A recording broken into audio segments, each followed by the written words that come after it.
Um, and so now we're going to bring it all together by hearing what these partnerships look like in practice, the real successes plus the honest challenges. I'm delighted to hand over to our facilitator for this session, Professor Dennis Petrie from Monash University Centre for Health Economics. Dennis is a leading researcher in the economics of disability and co-led the development of the Disability Wellbeing Index, which was created by and for people with disability. So Dennis, over to you to introduce our speakers and to lead us through this session. Thanks so much, Mary, and hello, everyone. I'm Dennis Petrie. My pronouns are he and him. I come to you from the lands of the Boonwurrung people today. I'm a white man with brown, messy hair, facial stubble that is rapidly turning white, and I'm wearing a blue shirt with a collar. We're now shifting to a real practical part of the program, and that's kind of learning from real world partnerships. And as Mary said, the good things, the bad things. And so, yeah, so I suppose, we know that these partnerships are really where great research either takes off or falls apart.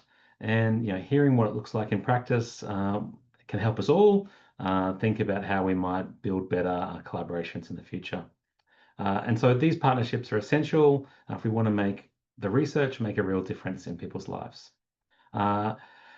This research makes sure that people with lived experience helps guide the questions we ask, how we do the work, how we present the results. But these collaborations are rarely easy, and that's what this session is about, these honest reflections on what helped, what got in the way, and what we might do differently next time. And so I'm a big one for lifelong learning, and I suppose reflecting is a big key way we learn. Often the things I do, I don't get right, but I try to make sure I learn from those experiences. So I'm joined today by three brilliant speakers, both from the advocacy and research perspectives. We've got Dr. Tess Altman and Dr. Liz Hudson from Children and Young People with Disability Australia, CYDA, and Dr. Catherine Smith from the University of Melbourne. And they've kindly agreed to share their stories, both success and challenges, from their partnership work. During the session, I'd love for the audience to share what resonates with them or you, and share your reflections and learnings from your past collaborations in the chat as well. So Tess, Liz, and Catherine, as you share your stories, I'd love for you to talk to what made the success story work so well, what got in the way in the more challenging experience, and what you do differently next time, knowing what you know now. So I'll hand it over to Tess to kick us off. Thanks, Tess. Thanks so much for the introduction, Dennis. It's been a pleasure to be here today, hearing from so many amazing speakers about research and advocacy.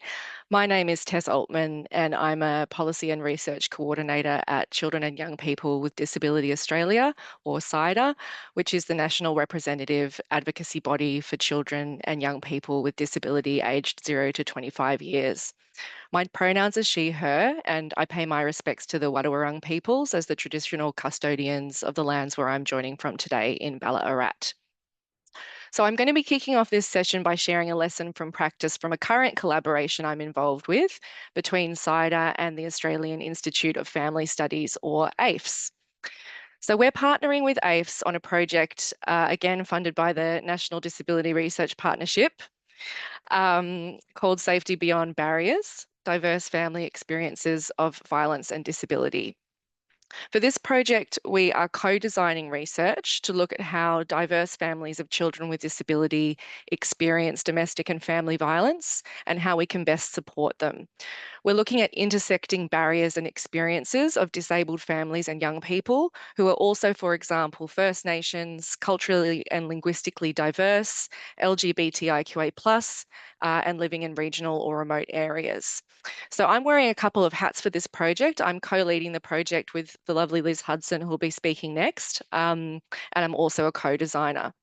I'm going to focus just on one aspect of the project today in particular, which is ethics. And I want to draw out some lessons that will hopefully be more broadly relevant for us all in striving for ethical research and practice across sectors. So ethical conduct is built into our work at CYDA. Ensuring the safety of children and young people with disability and wellbeing is baked into everything we do, from surveys to events to co-design. We have co-design processes to make people feel safe, respected and listened to, such as working together agreements where co-designers decide the safest and most accessible way to work together from the beginning. For AIFs, ethics is also part of their bread and butter, but more formalised through academic research processes. AIFs has a human research ethics committee and an ethics secretariat who assess ethics applications for projects ranging from high to low risk. It was a mutual learning experience for us and for AIFs working on the ethics application for our Safety Beyond Barriers project.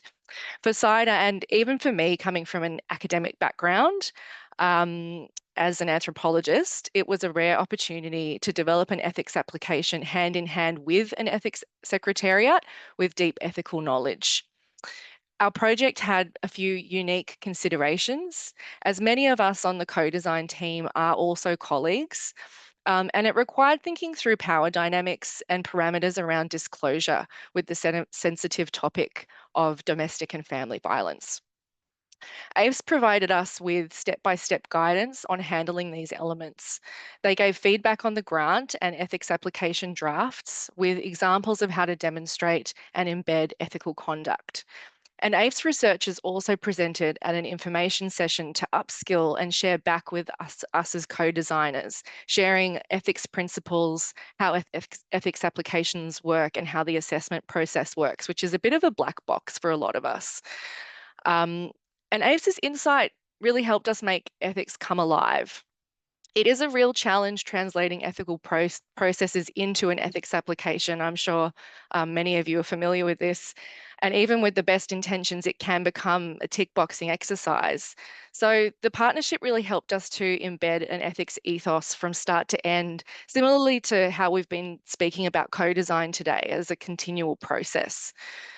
It also helped with managing different tempos because ethics applications can be really time intensive with committees only meeting every few months. They're very stop-start, and AIFs helped us to put together a low-risk application and meet the short timeframe of our project in an ethical way. AIFs learn from us as well, as most research that their ethics committee assesses is not co-designed. So parts of that standard ethics application template just didn't really fit, and we modified those to reflect co-design processes. And we feel that this was a really valuable and concrete way that we could impact the use of more co-design as standard practice in ethics approved research. So the lesson in practice, just summing up, that I want to share is while CYDA and AIFs both value and practice ethics, we do it through different means and methods. And coming together across research and advocacy sectors really helped us to learn more about ethics from each other's standpoints and keep ethics with us throughout the design and implementation of the project in tangible ways. I'm now going to pass to Liz and Catherine, who will reflect together about the mutual insights they've gained from a long-standing collaboration between CYDA and the University of Melbourne. Thanks so much. Liz speaking. Thanks Tess for that introduction and also for the overview of a current relationship that CYDA has with AIFs. Now I'm going to talk about another relationship we have with another academic and research partnership that goes so well. And as Tess mentioned, it is a long-term one. But I'd like to introduce myself first. I'm the Policy and Research Manager at CYDA. My pronouns are she, her, and I'm calling from Wurundjeri land, the Kulin Nation people in Melbourne, Naarm. CYDA stands for Children and Young People with Disability. And I'm delighted to be here today with Catherine, who is, will introduce herself, but is from the University of Melbourne. And we're going to be having a conversation. And so you may like to just think about how you want to view this on your screen, because we may be moving from conversation to conversation fairly quickly. So I hope that it doesn't confuse you. I'd also like to thank the NDRP for putting on what has been a tremendous array of speakers and coordinating such a big event and an important one today. And I want to thank you, the participants, for staying on till the end. So really appreciate your participation and involvement and contribution today. I've been watching the chat and it's been just terrific, the engagement. So thank you. So I'm going to now hand over to Catherine to introduce herself. Hi, everybody. I'm Catherine Smith. I work at the Faculty of Education in the University of Melbourne. I've grown up with CYDA as an academic. I was still a PhD student when I first worked on projects with CYDA. And we've been doing this work since 2019. So we have a little history behind us now. I'd like to acknowledge my research partner in most of the work that I do with CYDA is Helen Dickinson at UNSW, Professor Helen Dickinson. And this has been a long-standing passion and an elevating experience for us, both in our research and also in our teaching. My work sits at the intersection of inclusive education, ethics of care, and the realities of schools and families. My pronouns are she, her, and I'm joining you today from Bunurong country on beautiful Millau, which settler language calls Phillip Island. Today, we're going to talk a little bit about what makes this partnership sing. CYDA brings a deep community trust and lived experience to our work. We bring methods, analysis, and some pretty annoying but useful questions from time to time.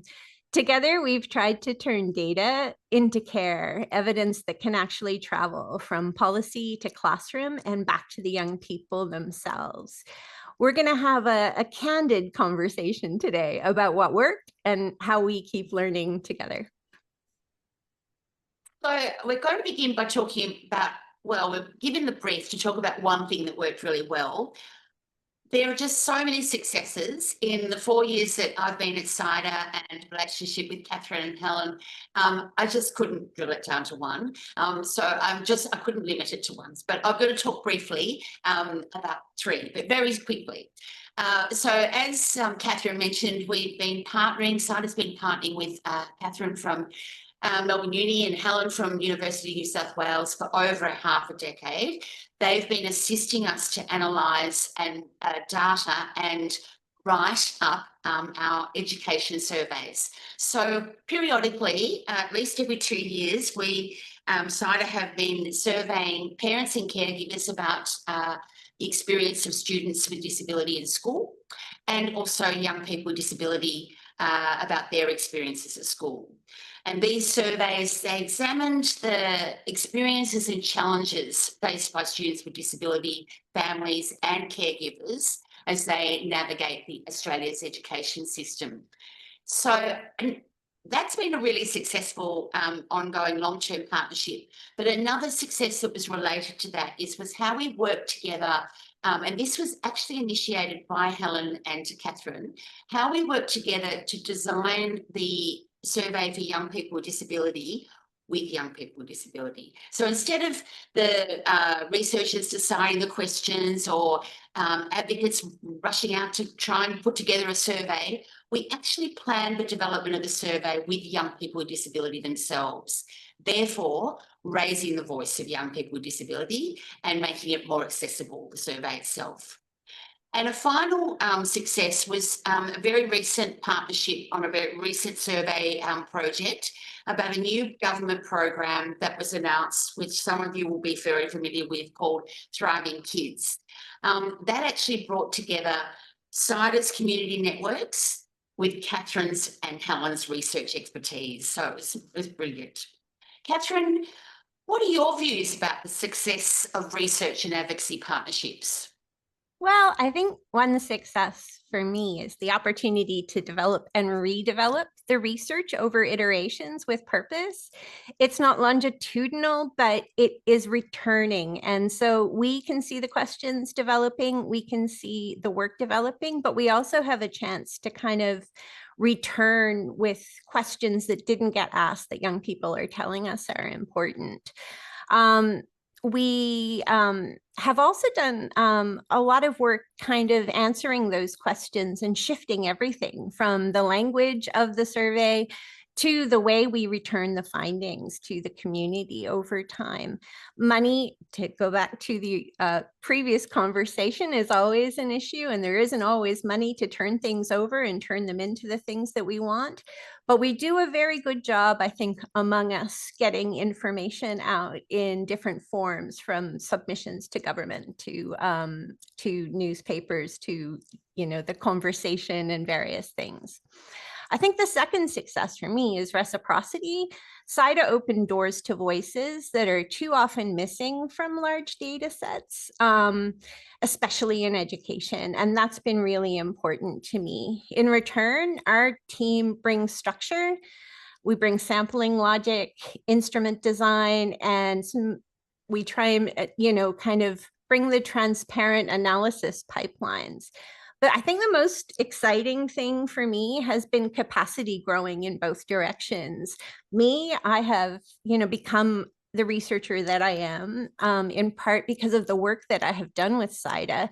But young people have also built their research literacy, and they've critiqued claims, and they've done contextualizing analysis, and they challenge us, often brilliantly. We are better researchers by being held accountable to those young people. And many of the young people we've worked with have been part of CYDA's Young Leaders program. And because they have built those strong advocacy skills and excellent skills in communicating with people, especially people with different communication needs and styles, they're very good at helping us to set the pace and the tone for meaningful and respectful collaboration. So this grounds our work in the lived experience. Exactly. The result was not just a set of numbers, but, as you say, Catherine, a story grounded in lived experience. And this combination allowed us, CYDA, to advocate to government with more credibility. When we present reports such as these, such as the education surveys, that we present them to government, and they could see that the evidence was rigorous and directly connected to lived experience. And that dual authority is very powerful. Yeah. What matters most for me is that the work doesn't sit on a shelf. It can take ages for articles to come through the pipeline for academia, but our findings move quickly into briefings and submissions and the media, and that allows us to respond to strategies. Those timelines are so important that the relevant research is really difficult to get into publication when it matters most. And of course, partnerships are never perfect. You know, one challenge we hit was around timelines, and this has been mentioned throughout before. Advocacy work often runs on very tight political cycles, submissions due in 3 weeks, media deadlines, inquiries closing. But academic research has longer rhythms: ethics approval, analysis, peer review. Yeah, it's important to kind of be real around this, because time moves differently. Like you've said, advocacy runs on parliamentary calendars and media cycles, but we run on ethics and methods and peer review.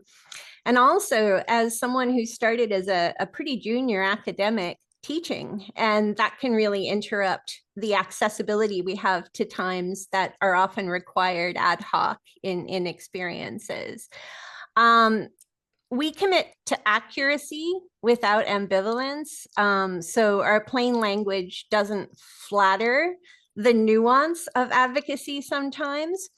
And it's been really important for us in our partnership to have clarity and care. When speed's essential, we're really upfront about naming what analyses are important and what needs a slower track so that we can respond in different stages with different levels of analysis. We acknowledge the care labor underneath a lot of this work. Much of this work is powered by commitment and not line items in a budget, and not everybody can do some of the work that that we have done in the time that we have. It's late night and weekend work sometimes. And that's a passion that's a strength for us, but it needs boundaries so people don't burn out. And CYDA has been really respectful of that. We've learned as we go. I'll never, ever book interviews again right before teaching, because if something goes wrong in an interview, particularly if you're working with young people with disability who are co-researchers, you can't stop and debrief in the way that you wish that you could. So I've learned lots of things that way, but there are also such rich conversations in co-researching with young people. And sometimes there are things that just need more time to schedule than the university allows. So we know which projects to start when with the university cycle a little better now. And you're so right, Catherine, when speed really matters, we've not hesitated to sit down together and try and figure out the best way forward. For example, I mentioned earlier that CYDA prepared a survey on the recently announced Thriving Kids program. We had an amazing over 1,500 responses. So we needed to get these insights to government quickly. So we pulled together a fact sheet with the preliminary findings. At the same time, Catherine drew on her qualitative expertise and the tools available at the university to shape our response. And then the next step will be a more detailed report, which we'll work on together with the benefit of having more time to go deeper. But the partnership challenges were not always just about speed. It was also about language. So CYDA communicates in plain, accessible, sometimes punchy ways to influence government and the media. Academic writing is often cautious and full of caveats. At times that created tension. What did you think, Catherine? I'm smiling because I know Sue Tape is in the room, and I've had this ongoing with her as well. Look, on language, I've retired a few of my favorite hedges, like may indicate. But in exchange, we never overclaim. One of the things that we've landed on is to be clear and be correct. The reports that we developed are detailed, sometimes quite lengthy. They include discussion sections where we link with the current findings in the academic literature. And then CYDA develops a bridging document for advocacy. And we found that that is a more robust approach to having the work there. And it leads to us having a resource that we can draw on for different things than we initially thought we might be writing to when the research first is done. We keep each other accountable, and that's the true reciprocity in the process. So what will we do differently next time? For me, the lesson is to set expectations early. At the start of a project, we should sit down and map out timelines and what's urgent for advocacy, what's non-negotiable for research, and that kind of alignment could prevent some of the stress later. Yeah, I think another thing I would do is make sure that we always build in a routine reflection so that we know what we might want to do next while it's still fresh, and short scheduled check-ins, even if we kind of cancel that 20 minutes in the diary because we don't need it, is really important, rather than trying to scramble for 2 weeks to make up for something that you didn't quite do. And another lesson is about valuing each other's strengths. As advocates, we sometimes underestimate the importance of rigor and process, but Catherine and her team's insistence on solid methods gave our work credibility. Conversely, academics can underestimate the importance of accessibility and speed. True partnership respects both. Yeah, I think the thing I've learned and the thing I would share is to listen first and scope second. I was really lucky to be working in NGOs in the education side of things before I came into this, and having taught for 30 years helps me to kind of do some of that understanding. But I think what's important is to ask what evidence would actually inform or change a decision here, and ensure that that's included. That's part of co-design from the very beginning. You may have questions, but there'll be questions on the other side that might also be useful to answer that you can integrate. For us, writing things down and returning them to young people is the other really important thing that we do, so that we always have trust in the community and we don't lose that over time. That loop matters. And we feel that as we've done more and more of this work and been involved with young leaders and other things like that, that's a trust that we've built inside as well as partners with CYDA. Oh, yeah, that's so important. The loop does matter. By sharing outcomes of research with participants, this not only builds trust, it actually respects and honours their contribution. At CYDA, we build into all of our planning that we share reports and policy submissions with children and young people with disability who are consultation and or focus groups. However, we don't routinely share reports with survey participants, and we should. This is a learning for us to improve in and perhaps add to our surveys. Leave your contact details if you want to receive a copy of the report. And from the advocacy side, we want to be open to compromise. We may want everything yesterday, but if we want credibility, we have to give researchers the time to do their job. That balance is hard, but it's absolutely worth it.